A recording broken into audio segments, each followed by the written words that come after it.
Starting on page 3, we're getting into our midpoint formula. So basically, as the name suggests, midpoint formula, of course, it means you're trying to find the midpoint between any two given points. You can also think about if you are drawing a line between these two given points and you're again trying to find the midpoint of that line. Did anybody need handouts for 1.2 or are we good on the handouts? You need one? Okay.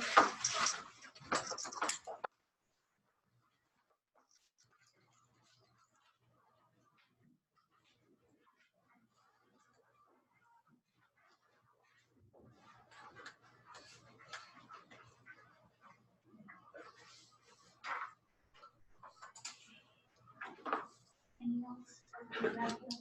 Yes, it is. Okay. All right, guys.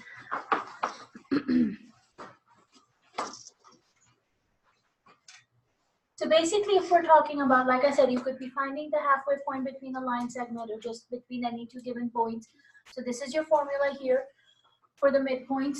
As you can see, you're essentially taking the average of your x values and the average of your y values. So from each point, we take our x values, add them together, divide by 2. And then again, from each point, we take our y values, add them together, and divide by 2. So not very complicated. So let's go ahead and see what this example would end up looking like.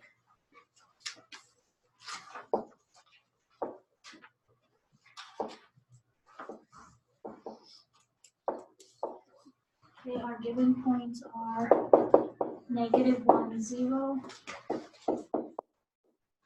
1 and 2. If it helps, you can go ahead and assign your x and y values. This is point 1, so we can call that x1, y1.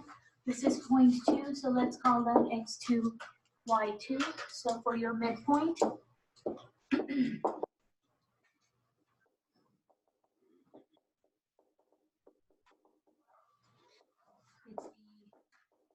average of your x values,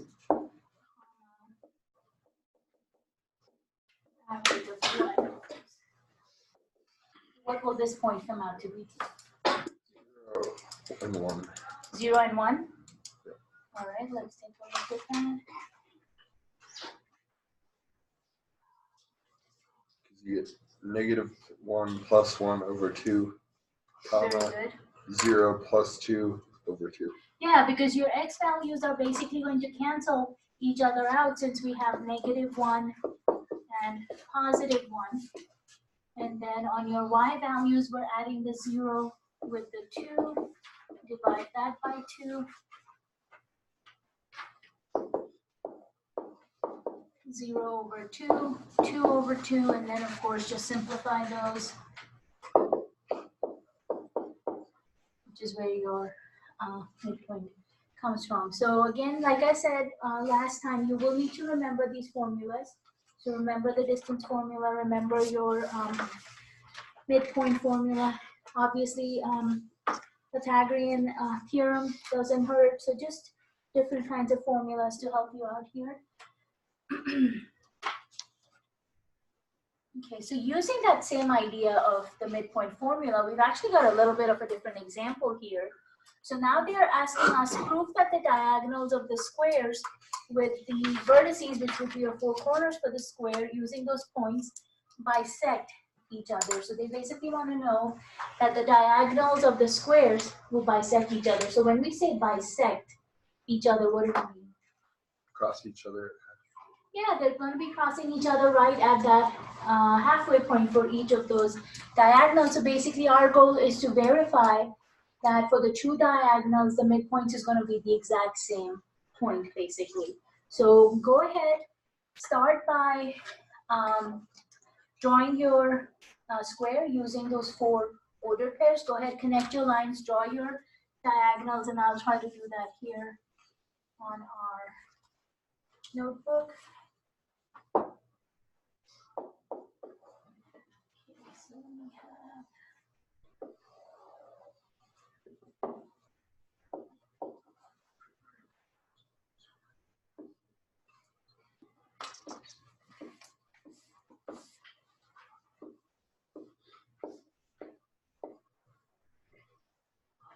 obviously, since you guys are doing this on a grid, you should get a little bit more of a better shape than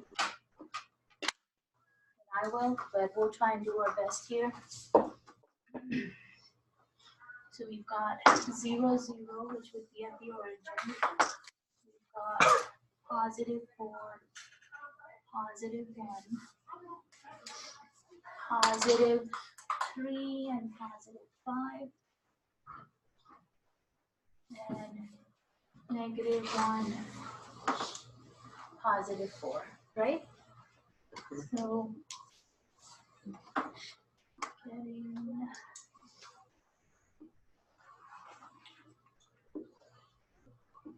okay, like I said, it's not going to come out looking too great. So if we're talking about, excuse me, the diagonals for this square bisecting, we take 1 and 2, right? Our two diagonals. So the idea is we're basically trying to show that the midpoint for each of these diagonals is going to be at the exact same point. So just so that we know, this was ordered pair 0, 0. This guy here was 4, 1, 3, 5, and negative 1, 4. So what is going to be the ordered pairs for our first diagonal?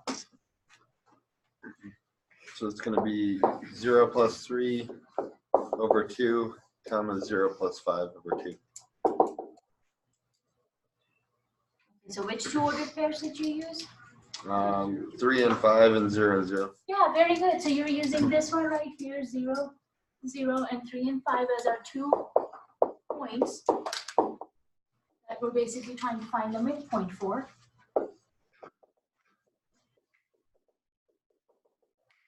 So that's going to be 0 plus 3 divided by 2, right? And then 0 plus 5? Yep.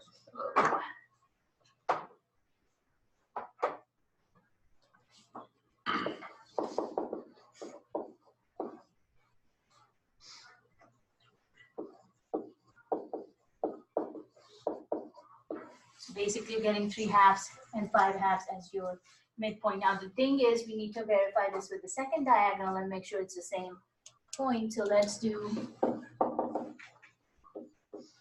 diagonal 2. And those ordered pairs will be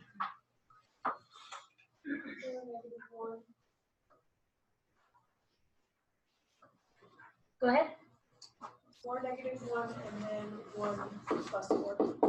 Okay, very good. So your ordered pairs are 4 and 1, negative 1 and 4, which comes out to be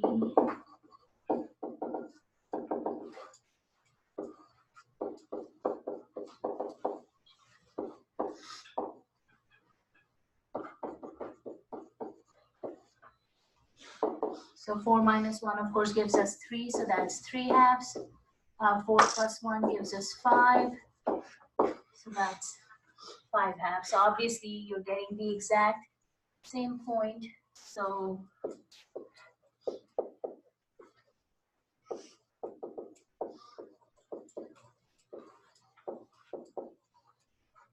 obviously they're bisecting each other, right? So just a little bit of a twist on a midpoint example. Questions on number 4?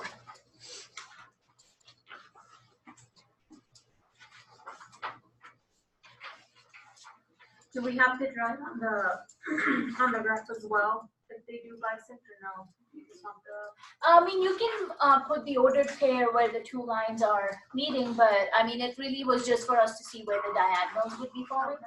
But other than that, you don't really need to put anything on the diagram itself. Okay. Very good. Any other questions? Okay.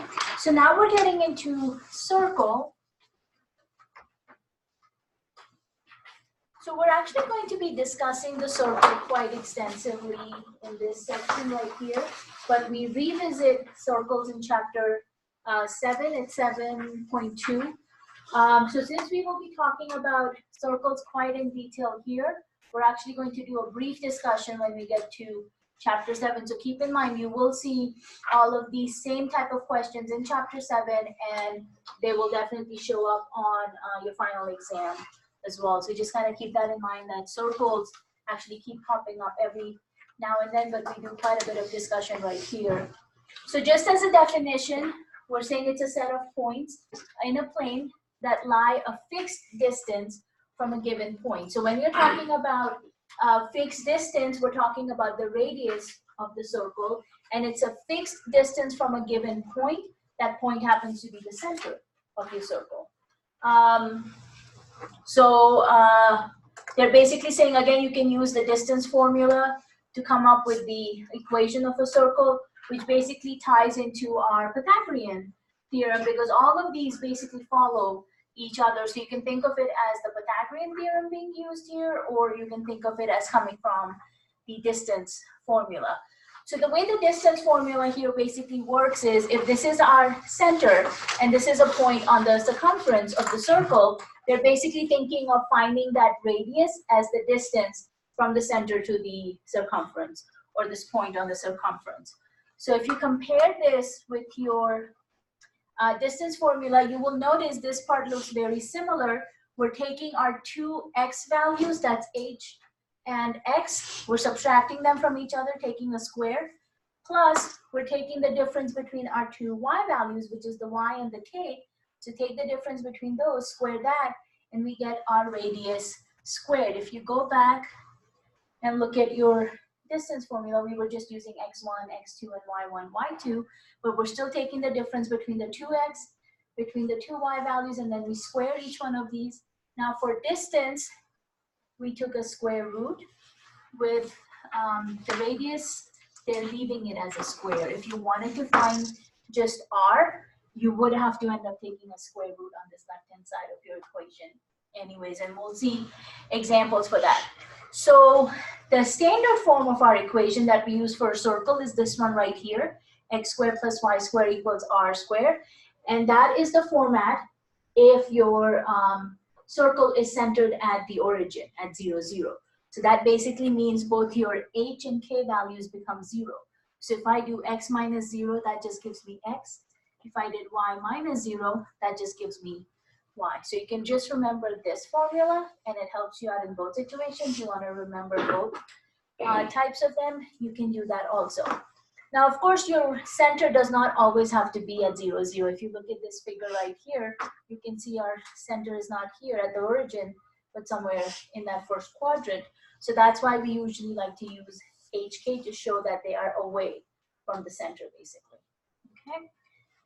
So x squared plus y squared equals r squared, or x minus h quantity squared plus y minus k quantity squared equals r squared as our other formula. So they're asking us by looking at this equation to come up with the center and the radius, and then using that information to graph our circle here. So let's go ahead and take a look at this guy.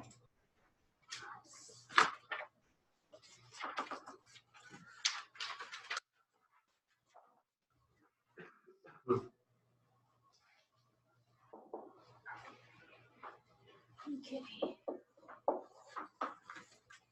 So your given equation is x plus 6 squared plus y squared equal 36. Now think about the way they're giving us this equation and how we define our general equation. So this is where we're going to have to be very careful about what kind of signs will our numbers have.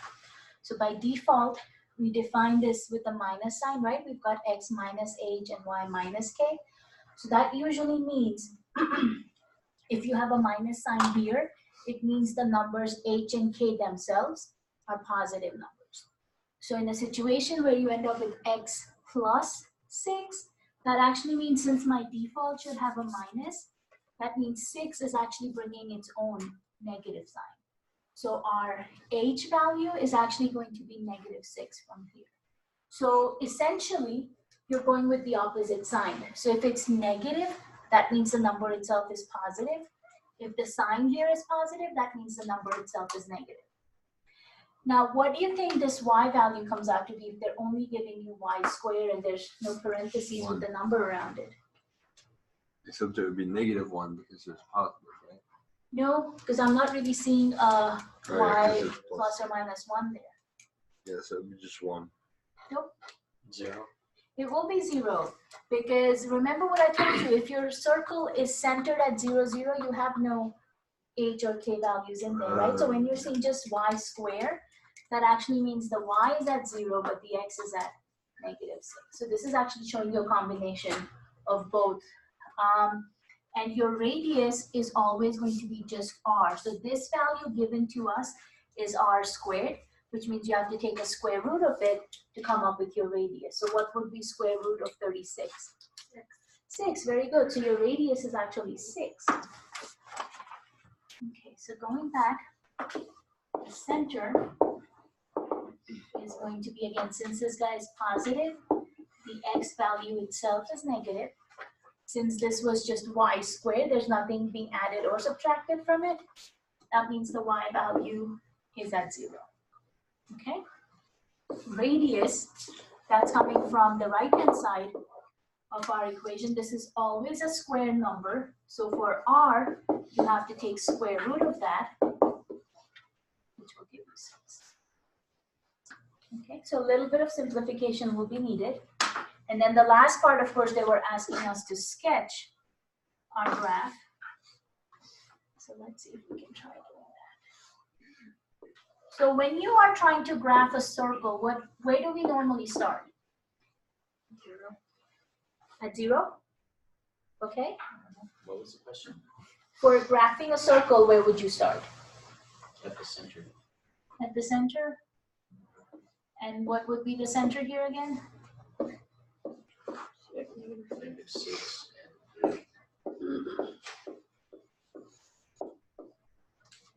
I don't know why it's doing it this way.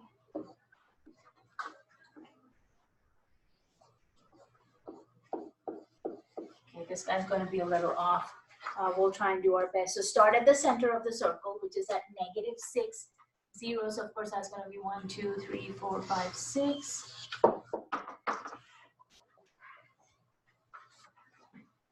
Okay, so obviously my calibration is not working out, but you should be right on the x-axis at -6, 0, right?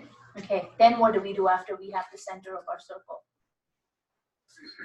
The radius is.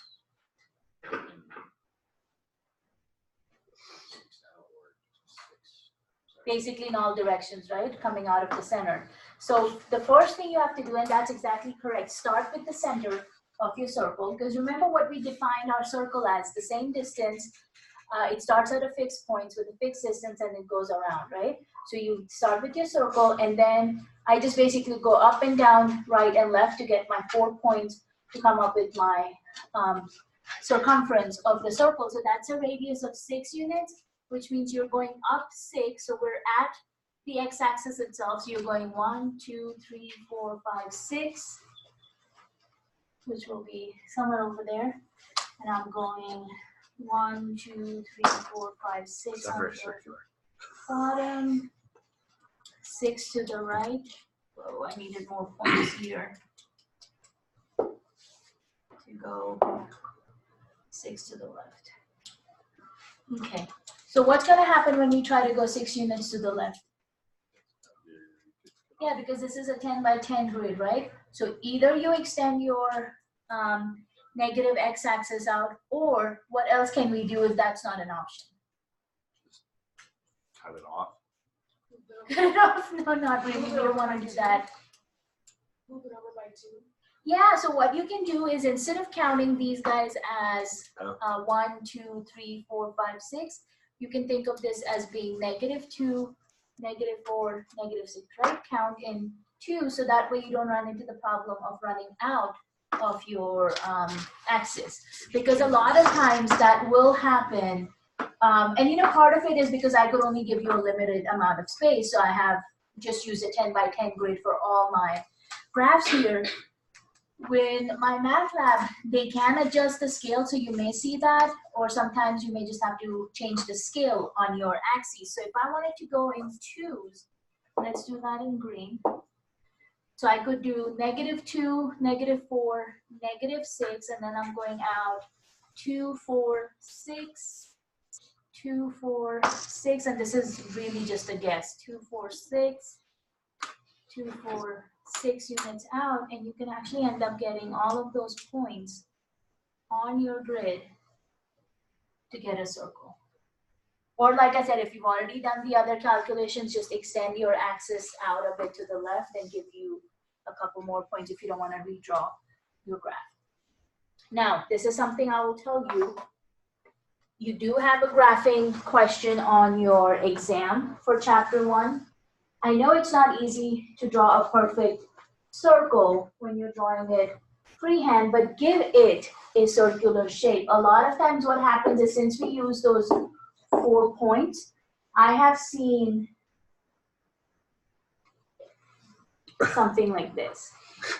I do not give you any credit for that. So if you give me diamondy looking circle, you're getting a 0 on your graph. So make an effort to give it that circular shape. Like I said, I know it's not easy, and I'm not expecting for, a perfect geometric circle, but I am expecting something circular and not this. So just be careful about, not making those pointy corners kind of thing. So avoid that for your freehand drawing, because you will be drawing by hand on your exams. Okay, questions on number 5? Do you need us to specify, like, if we were to change them from 1 to 2 increments? As long as they are even all the way around, I'll know you Okay. changed your scale. But if you want to put a scale on it, you can. Okay. But as long as it's even all the way around, I'll know you changed your scale. So yeah, you should be fine. Any other questions? So obviously the crucial part of this exercise is identifying what's your center and the radius. And then as far as graphing goes, start with the center and then count your away from the center, your radius units, right, to get your circular shape. Okay, so question number 6 here, no graphing needed, but they are actually giving us the center and the radius, excuse me, and they're asking us to actually come up with the equation this time. So pretty much the reverse of the previous example. So take a second to think about it, and what will the equation look like for this guy. Look at the definition of the equation of the circle I've given you above that page. Would it be like x squared plus y squared equals 5? We're close. Okay. You are very close. You want to go x minus 0. So, Switch. Actually, no, she was fine. Just look at the bottom part where it says a circle that is centered at the origin equation. So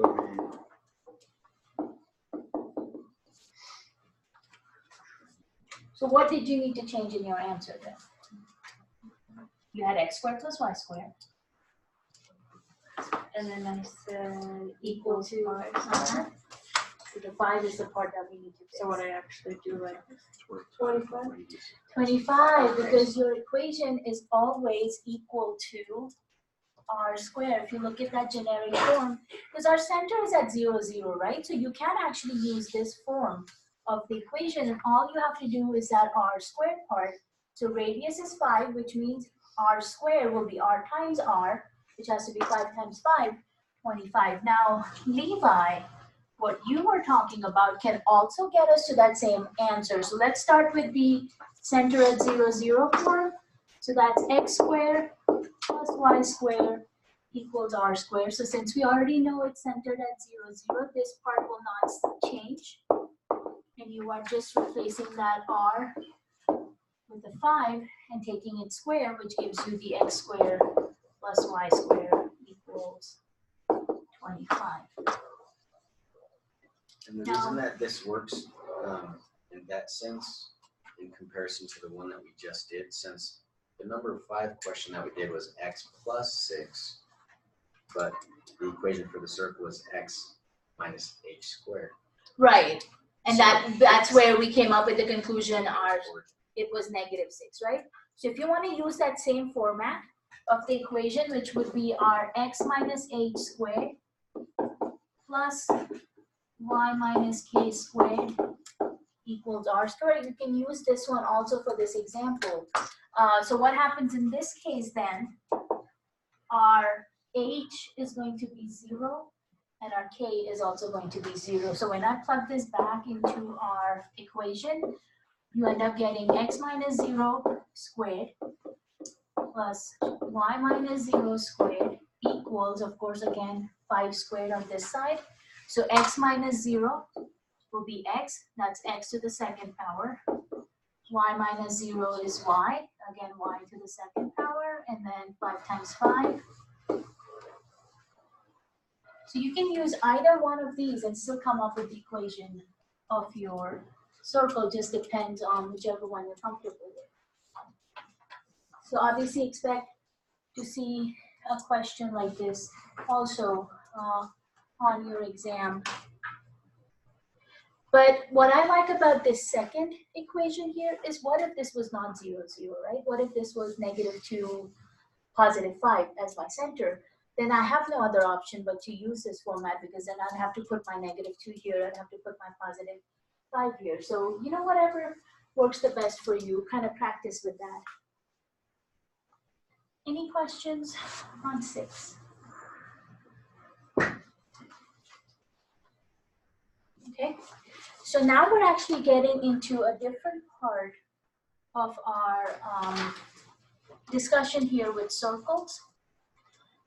And it's talking about in terms of completing the square here. So when we're talking about completing the square, it actually means we're trying to find a perfect square trinomial. Perfect square trinomial can be anything like x squared plus 4x plus 4, because when I factor it, I get x plus 2 and x plus 2. So the factors come out to be the same expressions.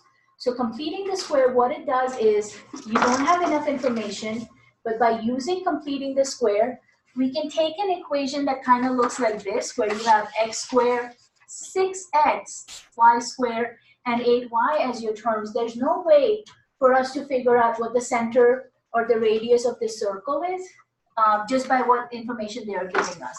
Because this is not in the form of either of these, right? It's not given to us in that form. So that's where the idea of completing the square comes into play.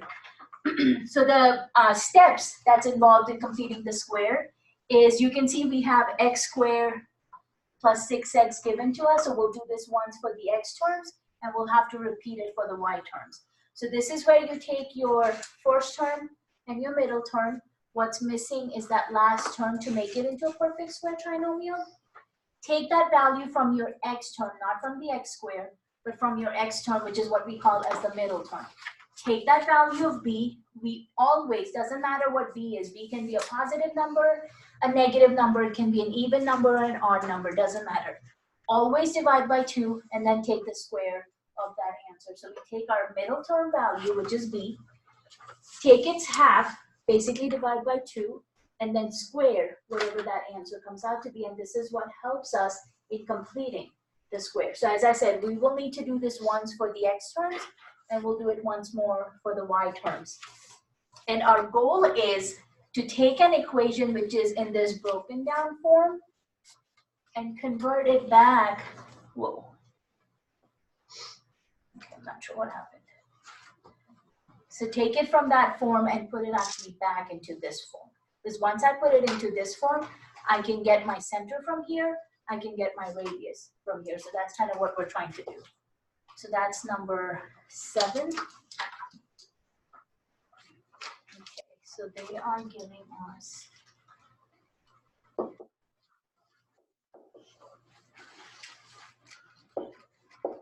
x squared plus 6x plus y squared plus 8y equals 0. If you write really big, you may want to get some scratch paper out, because this one does take a couple of steps, or you can break it up into 2 halves and try to use your paper that way. But if you think you need scratch paper, go ahead and get some out.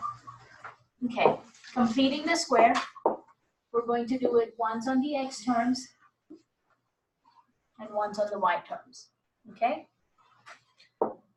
Our middle term for the x is this 6 right here, right? That's my b term, because that's coming from not the x squared, but the x term. So for completing the square, I'm going to take that 6.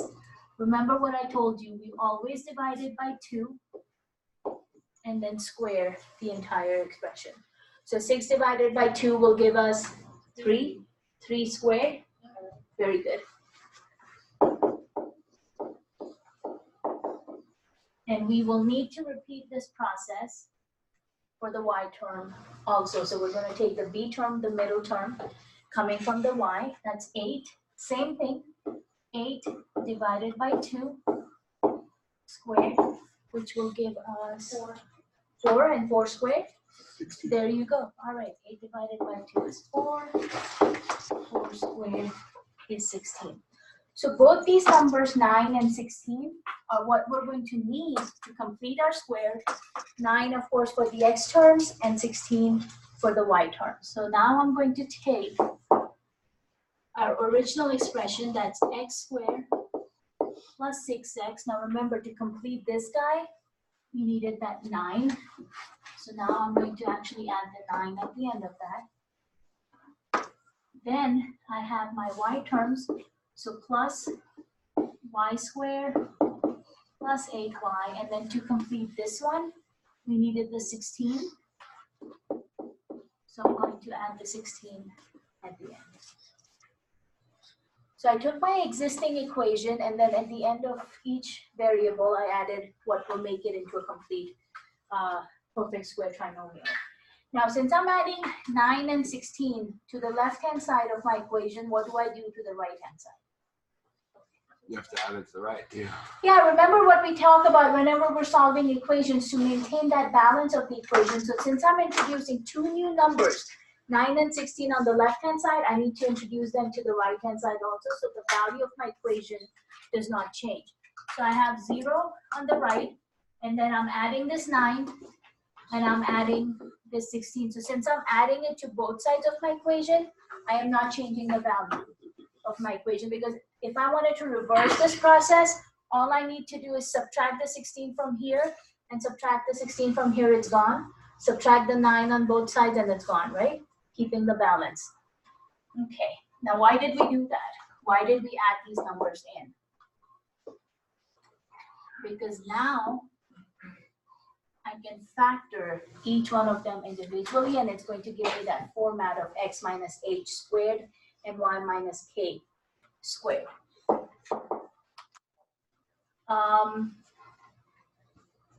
Okay, when it comes to factoring, let's look at just the x terms here. So I've got x squared plus 6x plus 9. It is a perfect square trinomial. So the question now is, what 2 numbers multiply to give me 9 and add up to give me 6? 3, yeah, 3 times 3 is 9. 3 plus 3 is 6. So this term here actually factors out into x plus 3 and x plus 3. Yeah. How'd you get those values of the 9 and 6 to begin with? Oh, just from here, 9 from here and 6 from our middle term. Yeah, just from the trinomial itself. Okay. Why is it called a perfect square trinomial? Because both these factors are going to be exactly the same. It's kind of like how we say 4 is a perfect square because it's 2 times 2. 16 is a perfect square because it's 4 times 4, right? Same number multiplied into itself. So that's why these guys are called perfect square trinomials, because both your factors are going to be the same expression. So instead of writing it as 2 separate parentheses, I'm going to write this as x plus 3 squared. And look, we've given it that look of x minus h quantity squared. Repeat the same process with the y terms. Very good. So in this case, if we do this little x again, that's going to be with the 2 numbers should multiply into 16 and should add up into 8. So you said 4, right? 4 times 4 gives us 16. 4 plus 4 gives us 8. So this guy will factor into, and this is a y, so this will be y plus 4 and y plus 4. 4 times 4 is 16. 4 plus 4 is 8. And again, we write it just as y plus 4 to the second power. So that's cleaning up our left-hand side. We used completing the square to give us this expression that we wanted. Now what's happening on the right-hand side with the 0, 9, and 16? Yeah, which will give us? Very good, 25, that's a happy number. So 25 will become what for our? Yeah, very good, because remember, if again, just putting this in the format of r squared, 25 basically becomes 5 squared. So now we can identify what is the center and what is the radius of this circle.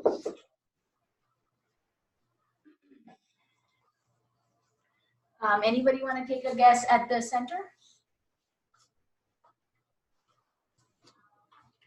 You have x plus 3 squared plus y plus 4 squared equals 5 squared. So this is the equation that we're kind of looking at.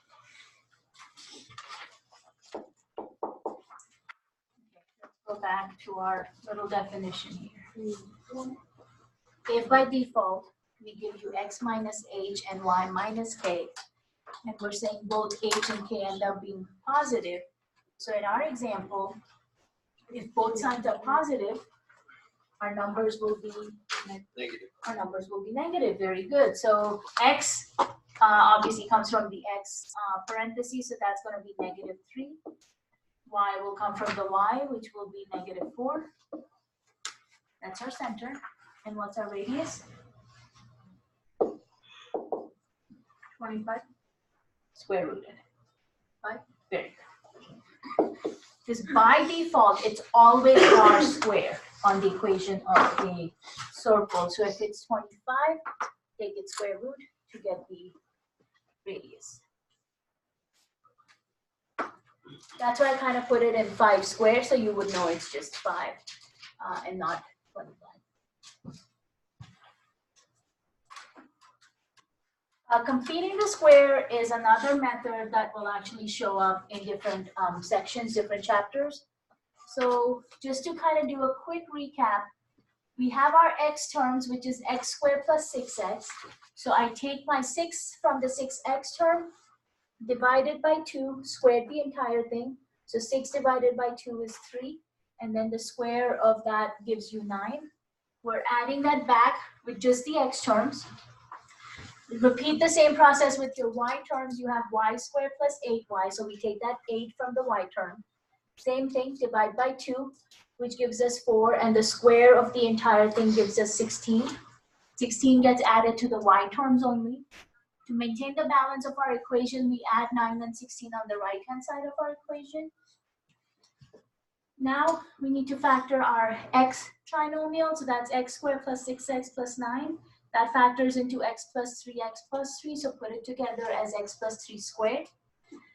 Y squared plus 8y plus 16 factors into y plus 4 and y plus 4, so again put it together as y plus 4 to the second power. So that actually gives you that left-hand side of the equation, and then adding the 9 and 16, and of course the 0 gives you 25. Square root of 25 is 5. So you can write it as 5 squared. So I know my radius is going to be 5. And then go with the opposite signs. So positive means the numbers itself are negative. So negative 3 and negative 4 make the center. Radius is 5. Okay, there we go. If they started off as negative, though, we wouldn't have to flip it, correct? Yeah, so if this was x minus 3, then your 3 would be a positive number. Yeah, so you wouldn't have to bring the sign in there. Variations of this problem, they will sometimes give you just the middle term for one of them. So they may give you x squared plus 6x and only y squared. You may not have the 8y. So if they don't give you the middle term for the y, that means this guy is actually at 0, 0. I mean, the y is at 0, and then x will be whatever you do to complete the square. Or they can change it up and give you just x squared and then y squared plus 8y, 10y, whatever. So that means your x will be at 0, but then calculate just for the y. So you actually have to have the middle terms if you are going to complete the square. If there's no middle term and they just give you x squared by itself or y squared by itself, then that value is going to be at 0. And then whichever of these has the middle terms, just calculate completing the square for both. So you will not always see it for both of them. Okay, so just kind of keep that in mind. Any question popping up right now about this, number 7? So in my math lab, you will definitely see different variations of this problem. Work through them. You get stuff on anything, please let me know. All right, so that was circle. Now we're getting into just a single straight line here. So we're giving you the general equation for the line, which is ax plus by equals c. We call this the standard form of the equation of a line. Both x and y are going to be your variables. A, b, and c are going to be real numbers.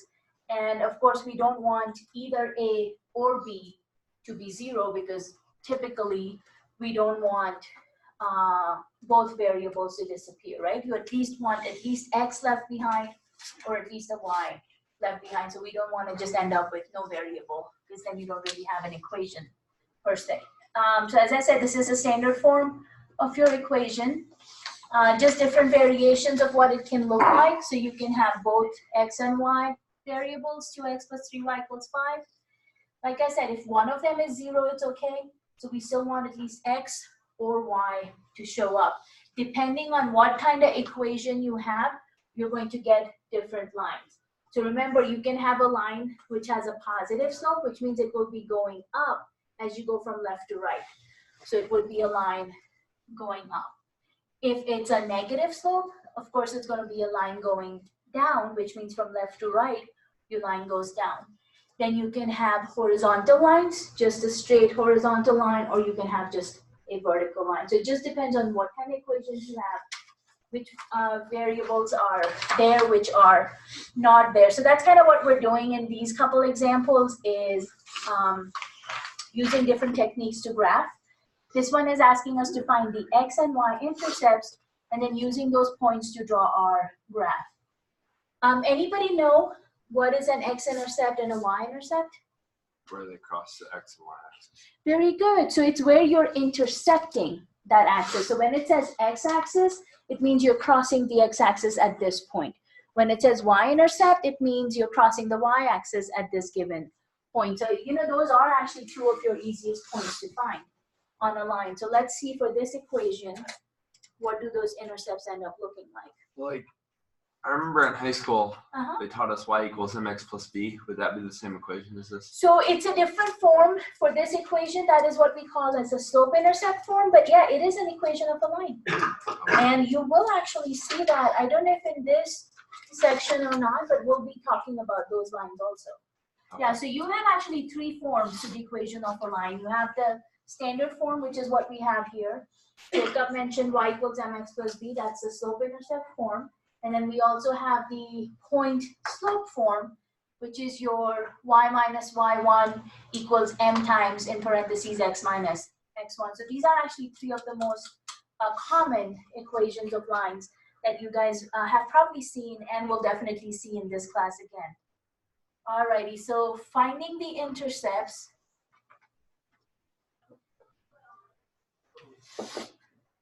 This guy was number 8. Our equation is 3x minus y equals 6.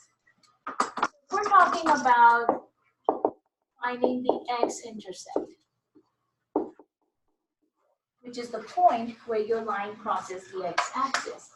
Any idea on how we can find an x-intercept? You gotta isolate x, get it by itself. And Get it by itself, okay, and then what value do we use for y? Sorry? 1. No. 0. 0. Because think about it, if we're talking about our coordinate system here,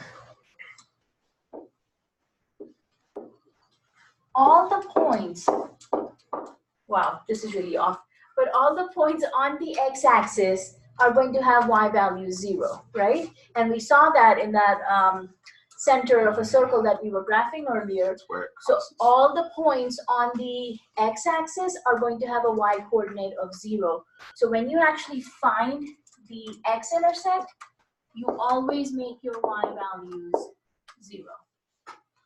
Okay? So we have 3x minus y equals 6. 3x minus, I'm going to replace my y with a 0 and equal to 6. And yeah, isolate your x and you will know what number it's got to be. 3x minus 0 is of course 3x. And then what do we do to get x by itself? Very good. Divide both sides by 3. And what is our x value?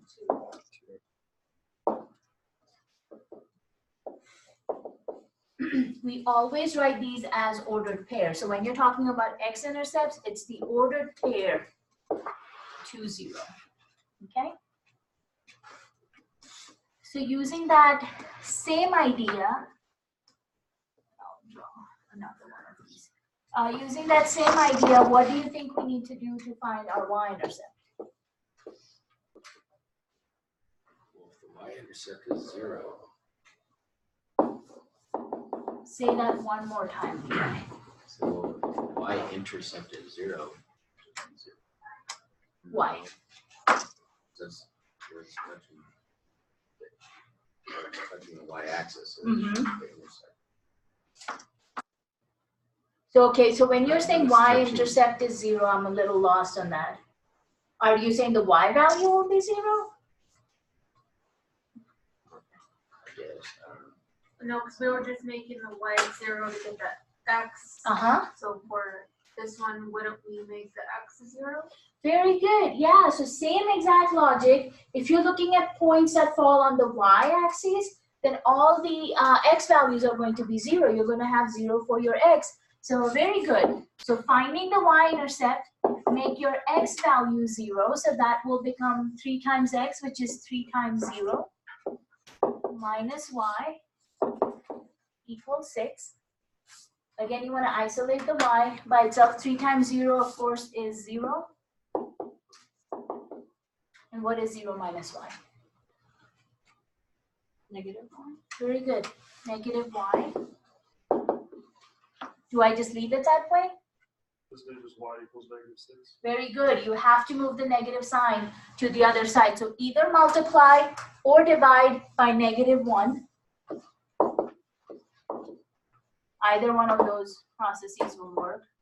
So basically your negative signs cancel out, giving you y equals -6. Again, this is an ordered pair. So x was 0, y is -6. And using these 2 points, we should be able to graph our line. Okay, why are we doing this?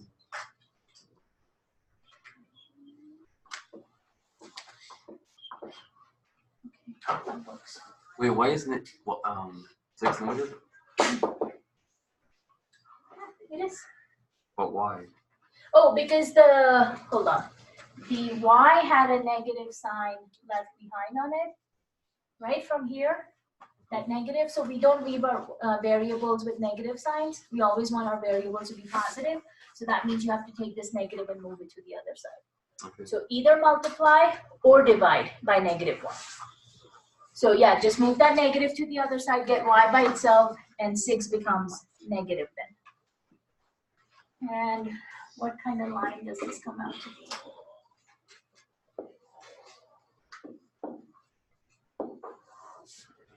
Two, 0, so that'll be 1, 2, 0 here, 0, -6. Where do I go for 0, -6? Down. Down, right? Because it's -6 on the y. So you're going 1, 2, 3, 4, 5, 6. This is really terrible. Okay.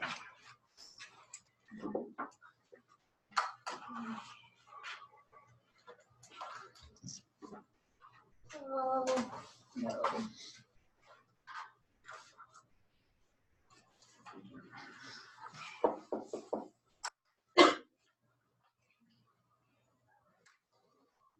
Almost.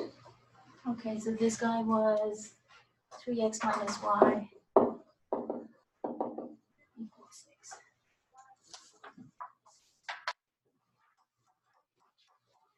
6. So like I said, this is one of the methods of trying to find the sketch of your line using the x and y intercepts. What Jacob was talking about, the slope-intercept form, you can use the y-intercept and the slope of the line also to find your line, or you can basically use any 2 points, honestly, to draw a straight line. Questions? Number 8. Okay. If you look at the next couple lines, you will notice they are given to us either as x or just y, right? Both the variables are not there. So in this case, you're either going to end up with a horizontal or a vertical line. Any idea which of these two equations gives us the horizontal and which one gives us the vertical? Since x is on the slope, positive 5, so it would be for, X is vertical, okay? and then y. That would make y horizontal. So actually what happens in this case, and this is what, Brian, you were asking me. So what happens in this case is if y is missing, that means y can actually take any value, but x will only be 5. So no matter what point you pick on the line, I'm in B. all the x values will be 5 and y can be anything. So in this equation, then what happens? X takes any value, y can only be 1. Very good, yeah, because if I actually take this 1 and move it to the other side, you will end up getting y equals 1, which means y will be a static number, but x can be anything. So let's go ahead and take a look at these guys here. So that's 9a. So if you think about this, you can also do a little table for your points. No matter what ordered pair I pick, my x value is always going to stay stay 5. Your y can be anything. It can be 0, positive 1, positive 2, negative 1, negative 2. It wouldn't matter. So when you graph this line,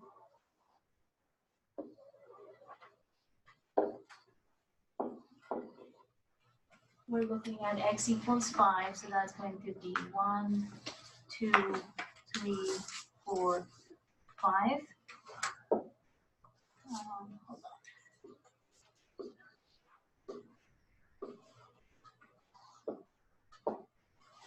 So just using these ordered pairs, we're looking at 5, 0, 5, 1, 5, 2, 5, negative 1, 5, negative 2. They're all going to fall in that vertical orientation, right? Because our x is not changing. X stays at 5 no matter what.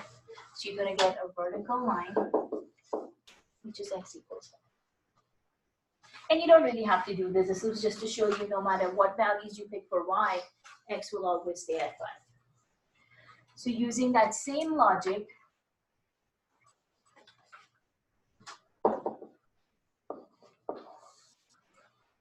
this is y minus 1 equals 0. So the first thing you do want to do is isolate the y, get y by itself. So start by moving that 1 to the other side. Since it's minus 1, we add.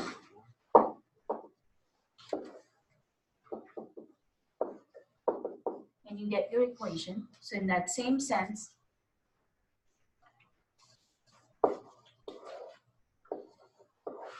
your y value will now stay the same no matter what.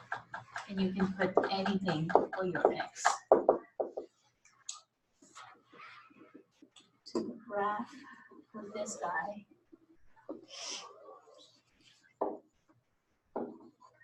is going to be 1 and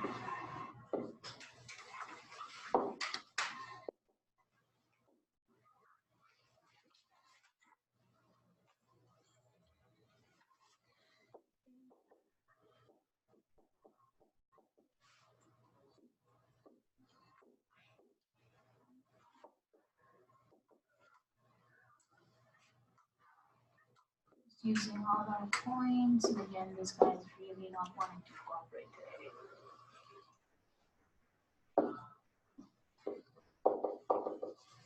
I'm gonna get a horizontal line, okay?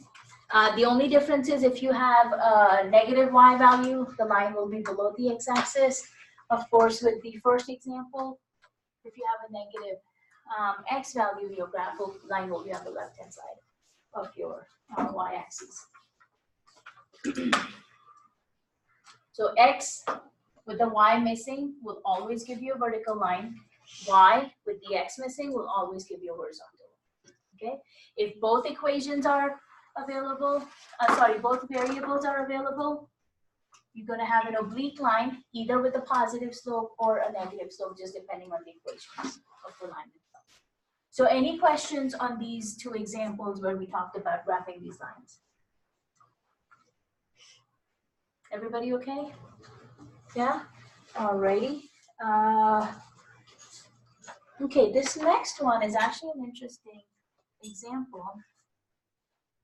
They just want you to use the graph. They're not asking you to solve anything. They are saying find the solution to the equation just by reading the accompanying graph. So this graph is obviously showing this equation right here. We've got negative 3/7 x plus 6. Here they have 0. Here they're just replacing it, the 0 with the y. So think about it, take a second or two.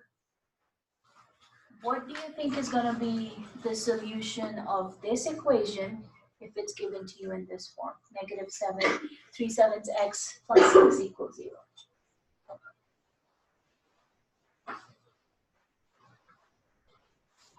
And of course, we're trying to do this without actually solving that equation, right? So you don't really want to solve it trying to get that x by itself.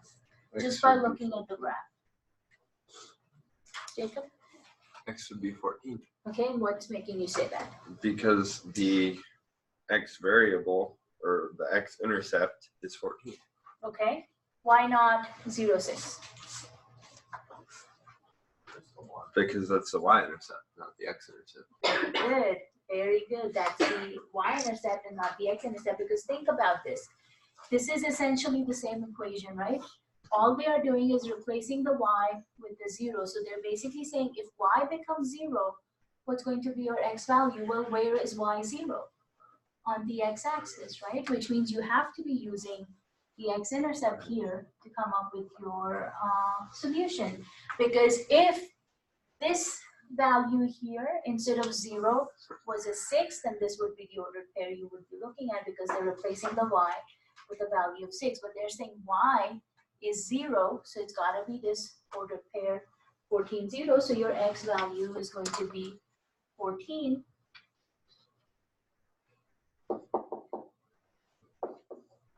So from the graph,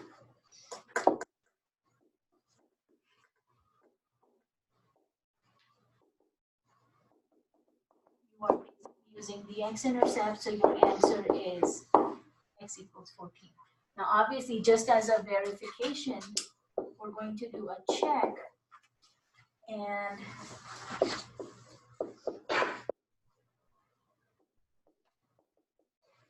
so this is what the equation they gave us, and we were using the graph to help us out. So if I replace my negative 3/7